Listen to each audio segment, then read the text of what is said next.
évaluation So I'm going to be talking to you about a quantitative analysis of pork-based product consumption in France in 2021. The study was carried out with the support of Terryflux and financed by Inaporc Donc, and tout d'abord, France Agrimaire. pour analyser la consommation humaine, l'analyse qui est So le plus for our analysis for human consumption, oftentimes it is a stocktake analysis. However, it doesn't account for the entire share of what can actually be eaten. It doesn't take into account the blood or the carcasses or the leftover carcasses that are used for other consumable byproducts. And it doesn't take into account any of the loss either. So it only accounts for a small part of human consumption. Now, if we try and compare that into carcass equivalent tonnage back in the 1980s, it doesn't account for the technological change that has happened since then in the processing side, which means that the equivalents have changed quite a lot. So there are a few limits that we had to deal with. Now, on top of that, given the climate change, scientific literature recommend people adopting a One Health type diet. Now, diets themselves are changing, as I said, driven by changing society, and that leads to changing consumer practices. And also because people are much more acutely aware of environmental issues. There are 24% of flexitarians now compared to in the past, which is much lower. So therefore, the different forecasting scenarios were looked at in terms of the different types of diets that people would adopt in the future.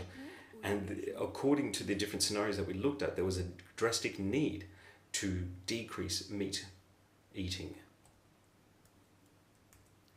Donc l'étude, vous l'avez compris, elle a pour objectif de principalement quantifier. As I said, what we want to do is to quantify pork-based product movement by operator type and use type. And we wanted to look at that at each stage of the transformation and processing process. So we want to look at byproducts as well, and to see how much that has an impact on the way we understand available pork-based products.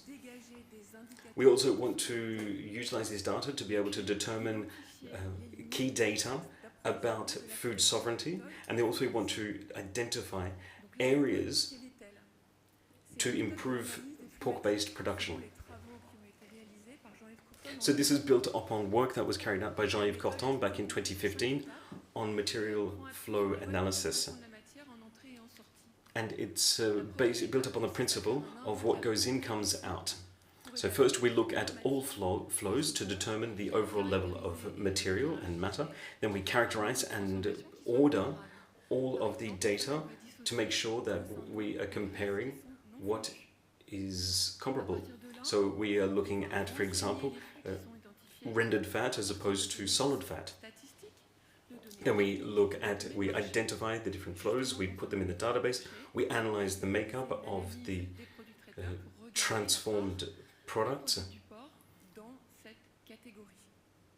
So we can determine within the transformed product how much was actually pork and how much was pork meat and how much was other byproducts.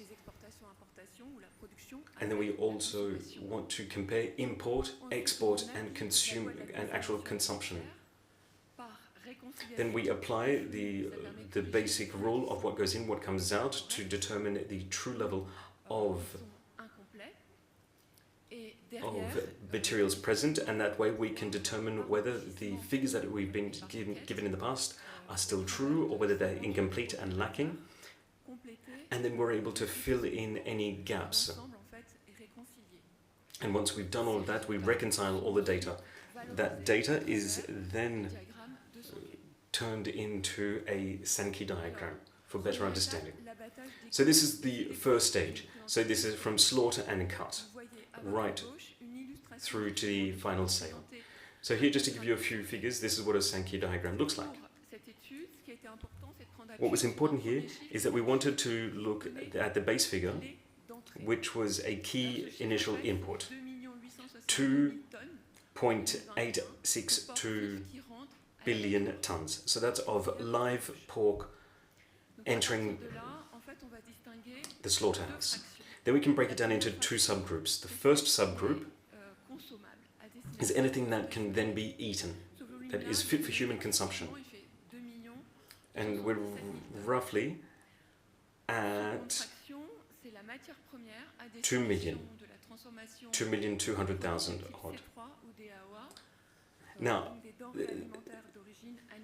then beyond that, you have about 529,000 tons, which are C3 category raw materials or other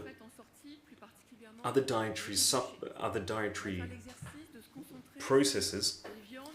So pretty much what we're talking about here is that any pork byproducts that can be used for other animals. Now you can break it down into carcasses, and if we look at just meat and carcasses, we see three main groups. First is cold cuts, so for local use and for exportation. We also have industrialized processed meats. Then you have retail meats and retail cuts for to be eaten at home or away from home.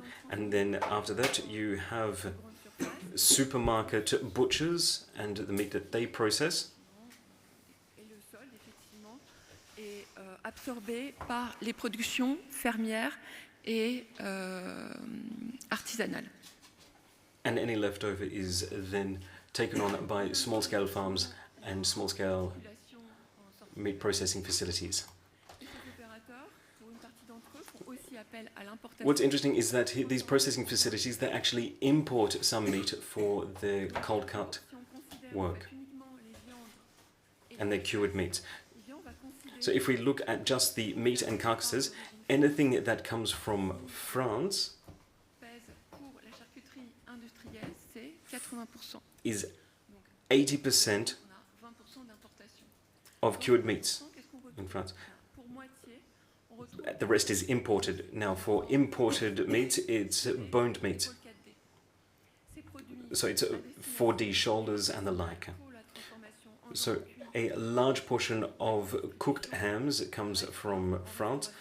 A large portion of that goes into supermarkets, the rest goes into restaurants and consumption at home. We see that there are three key operators. You have supermarkets. When they process there, they do so because they want to focus on local businesses, local communities, France-based production.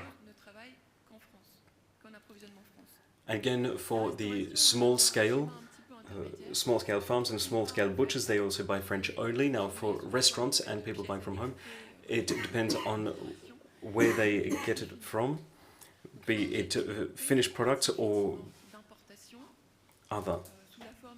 So some of it is imported. They import shoulders. And then for the finished product, the share of imports, be it for backstraps or be it for belly, well then that is often a decision which is governed by economic reasons, and it's often bought frozen.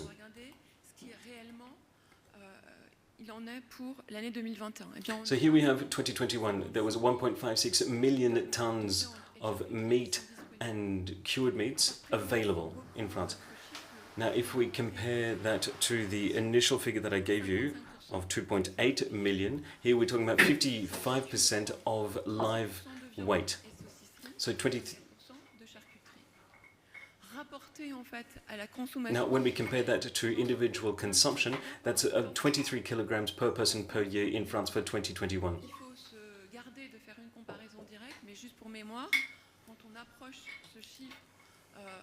Now, when we look at those figures, compared to the previous studies, we were looking at 31.6 kilograms per carcass per inhabitant per year. So what we can see here is that for pork, a lot of the meat is for home consumption at 78%. Consumption away from the home is 18% for 2021. Now, when talking about other types of pork, be it processed meat sold at butchers, then we're only looking at about 3%. To sum up, what we can see is that there are a number of points that have been confirmed. So there is an imbalance there is an imbalance between other cuts and ham. This is due to some structural changes in terms of consumer practices, and the first main impact was the increased health crisis. There is an evolution in what people are eating. People no longer buying fewer cured meats, buying processed meats. There's also different cuts that people are focusing on, and there's also a change in the slaughtering and transport practices, which actually now see greater value in the whole carcass. And again, there is also an imbalance in terms of import-export, and that goes for offal and your standard cuts, which tend to go out to Asia, China in particular. And that has an impact on the profitability of operators, of local operators, and it has an impact on the unit price per animal. Now, there is also a mismatch in terms of supply due to competitive pricing issues within Europe. Be whatever cut you're talking about, people tend to buy frozen boned cuts, be it like the shoulder, from elsewhere in Europe, be it from Spain, in Italy. De différentiel de qualité perçue, où il y a toute une... In addition to that, there's an issue of perceived quality. And this is the case when we're looking at Spanish origin chorizo. Another limit on the overall report is that it's hard to quantify the overall presence of meat because of the different cuts and the way people process it and the different operators that exist in the entire industry. On top of that, people are tending to move towards more transformed and finished products as opposed to the raw cuts. And that leads to a question about the overall value of the carcass and whether there's any loss or waste. And there are also other considerations to have in terms of sustainability.